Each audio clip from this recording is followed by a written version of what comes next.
Estudo sobre o Quarto Evangelho, parte 2. O Quarto Evangelho e sua relação com o marcionismo. Utilizemos agora a obra do autor Joseph Tourmel, o historiador francês, que viveu entre os anos de 1859 a 1943.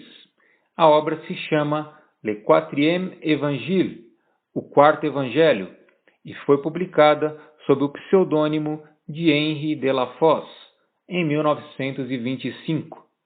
Nela, o autor trata sobre a possível origem marcionita do Quarto Evangelho.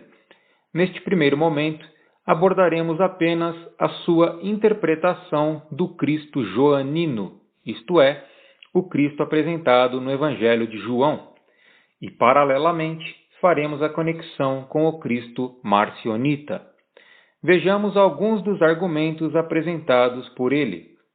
O primeiro deles é que o Cristo joanino nega Maria, como se ela não fosse a sua mãe de fato. Ele se utiliza da passagem de João 2:4, na qual Jesus diz a Maria: "Mulher, que tenho eu contigo?" Segundo a interpretação de Tourmel, Jesus estaria dizendo que não há conexão entre ele e Maria, portanto, ela não pode ser a sua mãe. Neste ponto, o Cristo joanino se conecta ao Cristo marcionita. O segundo argumento é que o Cristo joanino revela Deus aos homens. Isto é bastante interessante, porque se Cristo foi quem revelou Deus aos homens, então os homens não o conheciam antes da vinda de Cristo. Portanto, quem era o suposto Deus da antiga aliança? Quem entregou as tábuas da lei no Monte Sinai e falou pela boca dos profetas, uma vez que o Deus verdadeiro ainda não havia sido revelado ao mundo? Vejamos o argumento de Tourmel. Aqui ele expõe algumas passagens do Quarto Evangelho que corroboram com o argumento de que o Cristo joanino revela Deus aos homens. Ele escreve, abre aspas, "O Cristo joanino veio para dar testemunho da verdade." João 18:37. Para tornar conhecida a verdade. João 8:32. A verdade que ele revela liberta os homens. João 8:32. Eles são feitos para passar da morte para a vida. João 5:24. Preservando-os para sempre da morte. João 8:51. E esta verdade resume o conhecimento daquele que é o único Deus verdadeiro, pois o conhecimento de Deus obtém e garante a vida eterna. João 17:3 e João 5:24. Os próprios judeus não fazem exceção à lei geral. O Cristo joanino lhes diz que eles não conhecem a Deus. Aquele que me enviou, vocês não o conhecem. Eu mesmo o conheço. João 7:29. Vocês não conhecem nem a mim, nem a meu Pai. Se vocês me conhecessem, vocês também conheceriam meu Pai. João 8:19. Este é o meu Pai que me glorifica, aquele que dizeis ser o vosso Deus e que não conheceis. João 8:54 e 55. Todas estas coisas vos farão por causa do meu nome, porque não conhecem aquele que me enviou. João 15:21. Fecha aspas.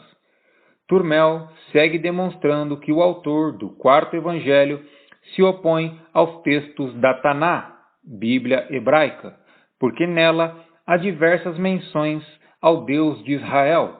Vejam, abre aspas, o que o autor faz consequentemente do texto? Deus é conhecido na Judéia, Salmos 76:1.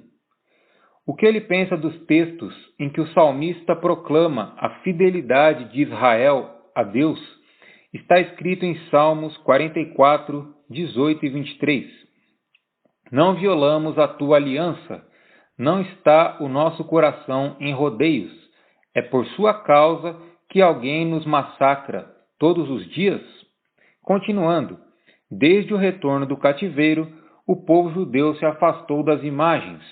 Um adorava a Deus, alguém desejava trazer todos os pagãos para adorar a Deus. Está escrito em Salmos 17:1. Louvai ao Senhor todas as nações, celebrai-o todas as tribos dos povos. Alguém temia especialmente ver os pagãos se voltarem contra Deus com escárnio. Está escrito em Salmos 115:2. Porque diriam as nações: orai, onde está o Deus deles? Concluindo, o Cristo joanino inscreve em falsificação os numerosos textos que testemunham esta situação. Ele se opõe ao Antigo Testamento. Fecha aspas. O raciocínio de Turmel é simples e plausível, e eu já havia chegado à mesma conclusão sem antes ter lido a sua obra. Porque se o Cristo joanino fala abertamente aos judeus que eles não conhecem a Deus, então qual era o Deus que estava sendo adorado no Antigo Testamento? A conclusão é óbvia.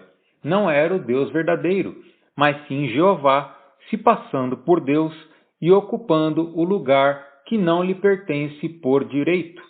Também concluímos que o Deus verdadeiro só foi revelado através de Cristo em sua vinda à Terra, o que significa que a humanidade era ignorante sobre Deus antes deste acontecimento.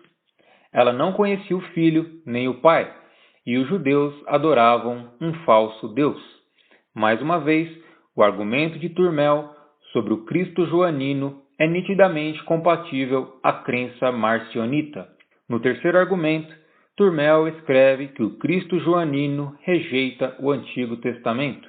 Ele escreve, abre aspas, o autor do quarto evangelho menciona os Salmos como mencionamos os livros da Ilíada ou da Eneida, cujas máximas exploramos sem que acreditemos em sua consideração com o menor sentimento religioso. Os judeus não viram o Pai, não porque se recusaram a vê-lo, mas porque nunca tiveram permissão para olhar para ele. A voz do Pai nunca ressoou no mundo, e os judeus não o ouviram, não porque se recusassem a acreditar, mas porque não eram capazes de discernir os sotaques. O Pai nunca falou. O testemunho que ele prestou a seu filho não consiste, portanto, em que as profecias do Antigo Testamento estejam cheias dos oráculos que Deus profere pela boca dos profetas, das teofanias, aparições divinas, acordadas aos patriarcas e a Moisés. Oráculos e teofanias não são caminhos para o Cristo joanino. Fecha aspas. Turmel também utiliza o argumento de que, de acordo com o segundo livro de Reis, o profeta Elias foi elevado ao céu através de um redemoinho criado por Jeová. Porém, o Cristo joanino fala em João 3,13. Abre aspas. Ora, ninguém subiu ao céu, senão o que desceu do céu, o Filho do Homem que está no céu. Fecha aspas. Outro argumento convincente, afinal, por que o Cristo joanino diria isso, sendo que, segundo o Antigo Testamento, Elias subiu ao céu? Ao meu ver, o céu que Cristo se refere não é o mesmo referido no Antigo Testamento. Jeová foi capaz de elevar Elias ao céu da matéria, porque este está sujeito ao seu governo. Mas o céu de onde veio Cristo não é acessível a Jeová, tampouco a Elias. Os gnósticos partilham da ideia de que Jesus veio do pleroma. Segundo a Wikipédia, abre aspas, o pleroma celeste é a totalidade do que é considerado pela nossa compreensão como divino. O pleroma é muitas vezes referido como sendo a luz que existe acima do nosso mundo, ocupado por seres espirituais que se emanaram do pleroma. Estes seres são descritos como aions, seres eternos, e algumas vezes como arcontes. Jesus é interpretado como um aion intermediário que foi enviado juntamente com a sua contraparte Sofia, gnosticismo, do pleroma, fecha aspas. Em outra seção de sua obra, Turmel nos esclarece quanto a isso, abre aspas. Para atingir seu objetivo, o bom Deus, sob o reinado do imperador Tibério, partiu de seu céu, o terceiro céu. Ele cruzou o céu do Criador, situado abaixo do seu. Ele desceu à terra na Galiléia e foi imediatamente trabalhar, fecha aspas.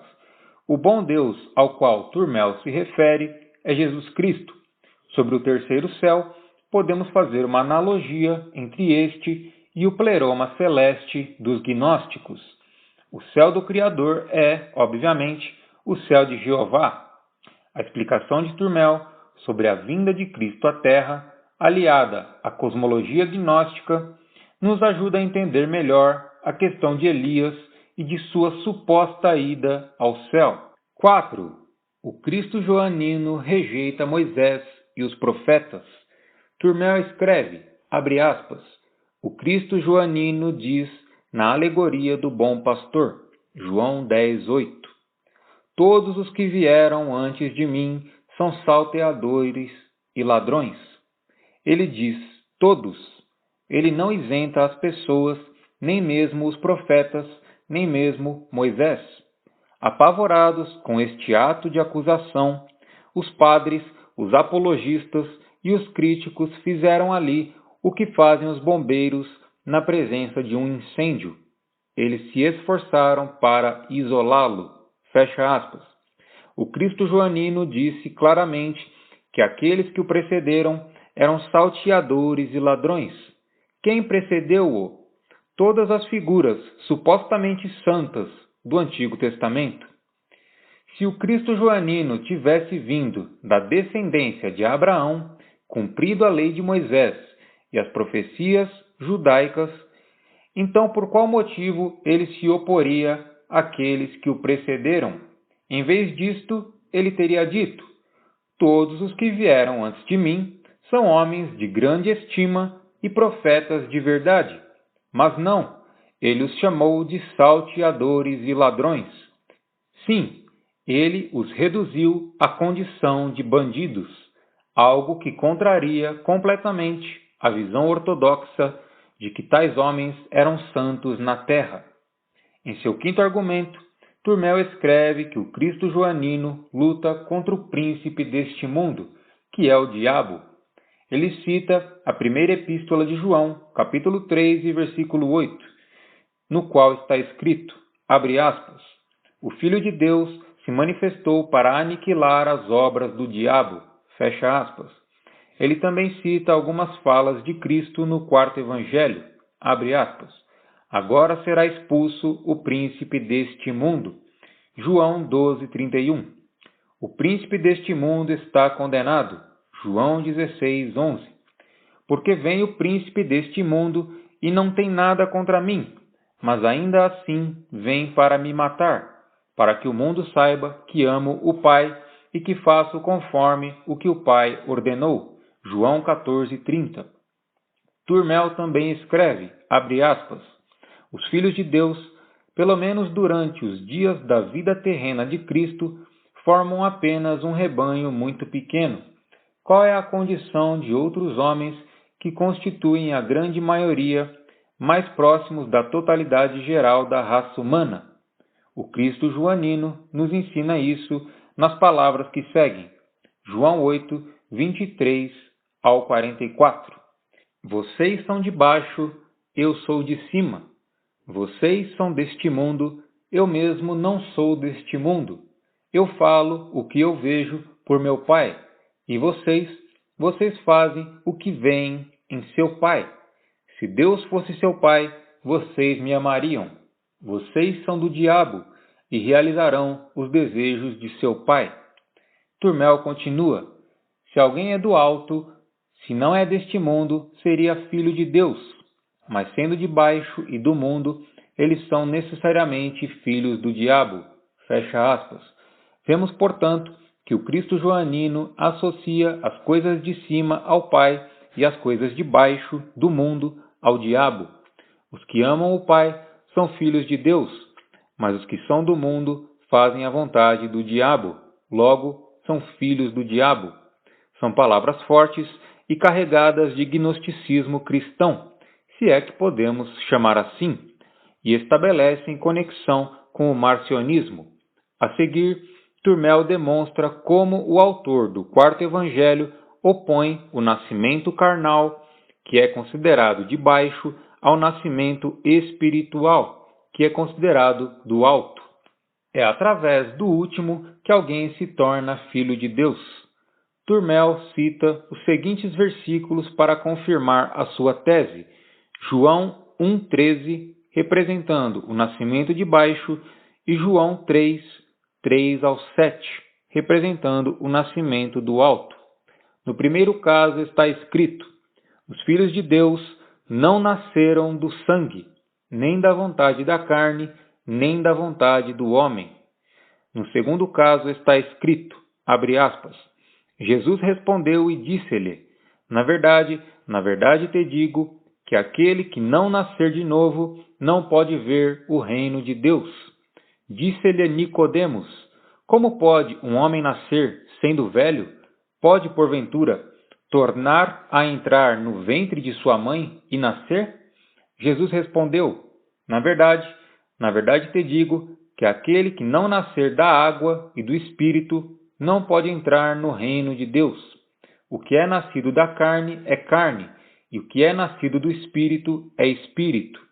Não te maravilhes de te ter dito: necessário vos é nascer de novo. Fecha aspas. Para o Cristo joanino, existem dois tipos de nascimento, o da carne e o do Espírito.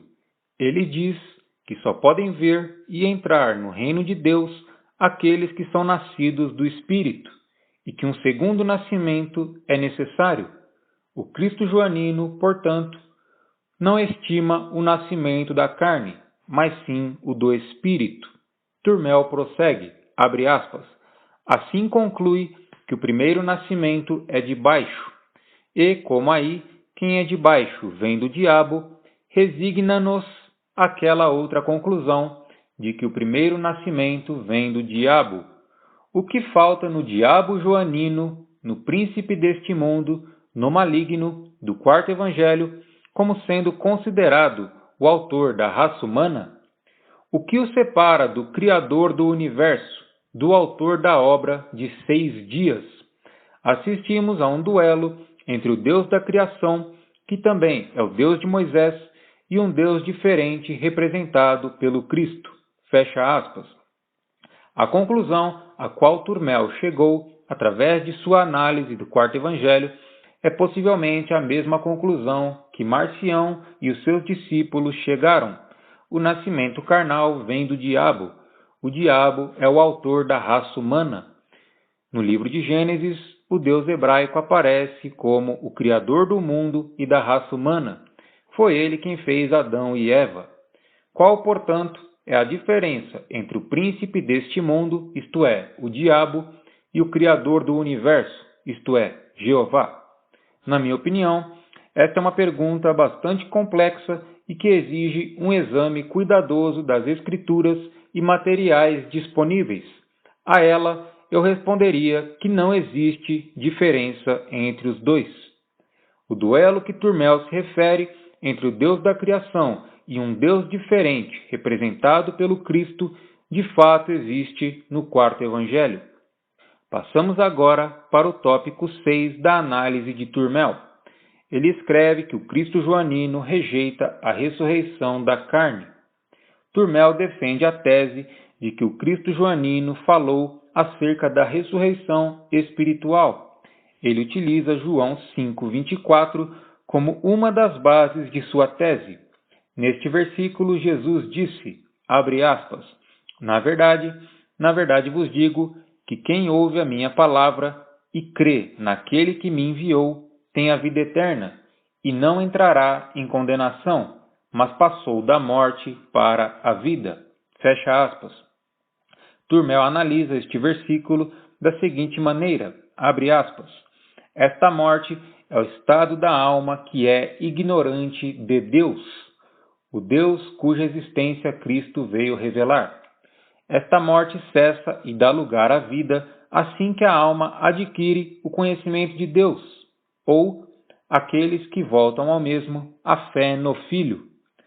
O cristão possui doravante a vida eterna, e a vida que ele possui é uma vida real, produzida através de uma verdadeira geração. Só que esta geração não tem nada em comum com aquela que nos introduziu neste mundo. É do alto, João 3:3. É de Deus, João 1:13. É produzida pela semente de Deus, 1 João 3:9. Doravante o cristão é filho de Deus, fecha aspas. A ressurreição, portanto, deve ser entendida no sentido espiritual, como a superação de um estado de ignorância, que é a morte, para um estado no qual se tem o conhecimento de Deus, que é a vida. Não se trata, portanto, de ressuscitar na carne, mas sim de nascer de novo através do Espírito. Esta interpretação da ressurreição pode soar estranha para alguns, mas ela tem base nas Escrituras e possivelmente era parte da crença dos primeiros cristãos. Turmel conclui o seu argumento assim, abre aspas, visto que a ressurreição é a passagem da morte para a vida, o cristão é doravante ressuscitado. A ressurreição é um fato consumado nele, mas esta ressurreição é de ordem espiritual. O autor do quarto evangelho rejeita o dogma judaico da ressurreição do corpo. Ele a substitui pela ressurreição da alma, que tem seu princípio no conhecimento de Deus. Fecha aspas. Analisando as epístolas paulinas, vemos que o apóstolo Paulo partilhava de uma crença muito parecida. Os marcionitas, que utilizaram os escritos de Paulo como base de sua doutrina, pensavam igual a ele. Os gnósticos cristãos também aceitam a ressurreição da alma e rejeitam o dogma da ressurreição do corpo. Em seu sétimo e último argumento, Turmel escreve que o Cristo joanino é um ser espiritual. Primeiro, ele demonstra, através de versículos do quarto evangelho, que os judeus, por diversas vezes, tentaram prender Jesus, mas não obtiveram sucesso, porque ainda não era chegada a sua hora. João 7:30. O Cristo joanino, portanto, conseguia escapar de forma milagrosa daqueles que desejavam prendê-lo, porque, abre aspas, não é submisso às leis ordinárias de localização, fecha aspas. Turmel também escreve que o Cristo joanino não é alcançado pela lei do sofrimento, isto é, ele não sente dor. Mesmo algumas horas antes do Calvário, ele disse, abre aspas, Pai, é chegada a hora, glorifica o teu Filho, para que também o teu Filho te glorifique. João 17:1. O Cristo joanino também evitava chamar Maria de mãe. João 19:27. O seu alimento é diferente do alimento comum. João 4:32 e 34. E ele só aceitou morrer para obedecer o comando de seu pai. João 14:31. A morte não tem poder sobre ele. Turmel finaliza o seu argumento assim, abre aspas, o Cristo joanino tem apenas a aparência de um corpo humano, e compreende-se agora porque diz a Maria, o que há entre eu e ti, mulher? Porque ele diz aos judeus, vocês são de baixo, eu sou de cima, vocês são deste mundo, eu não sou deste mundo. Porque o autor do Evangelho combate discretamente a crença comum da origem davídica de Cristo e a lenda de Belém, João 7:42. Porque ele não menciona a concepção virginal. O Cristo joanino não deve nada a Davi, nada deve a Maria. Ele veio diretamente do céu para a Galileia, sem passar por Belém, sem passar por Nazaré. Fecha aspas.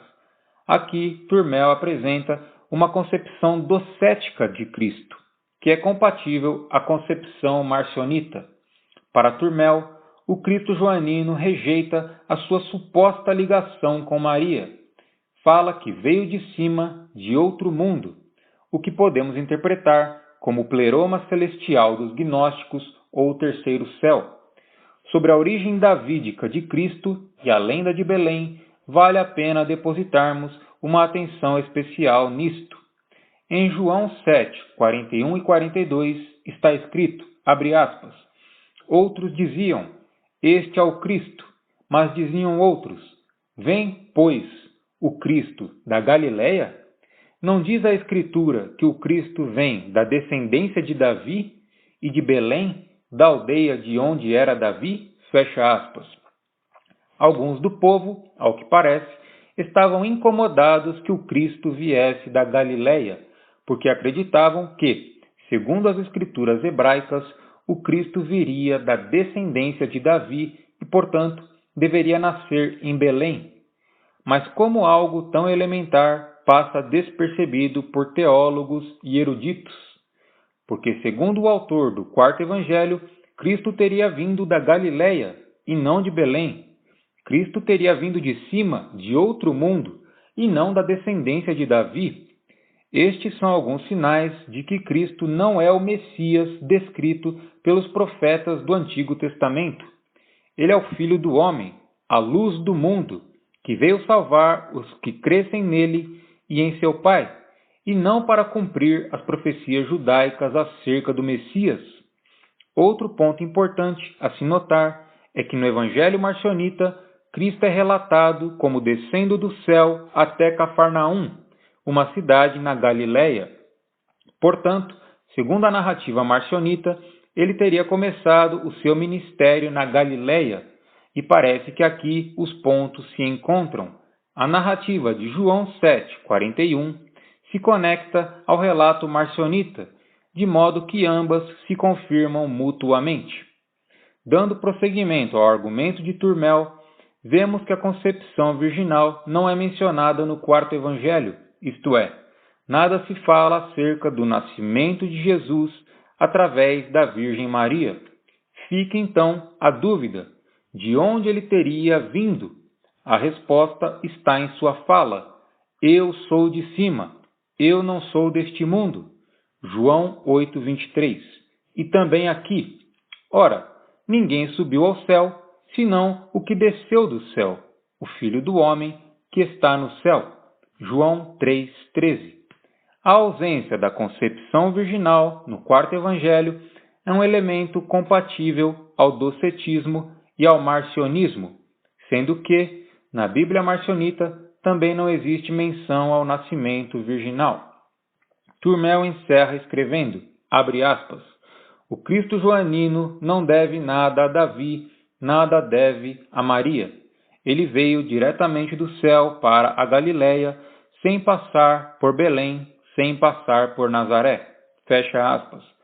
Tenho que admitir que são duras palavras aqueles que compraram a ideia do Cristo davídico, Messias de Israel e cumpridor das profecias do Antigo Testamento.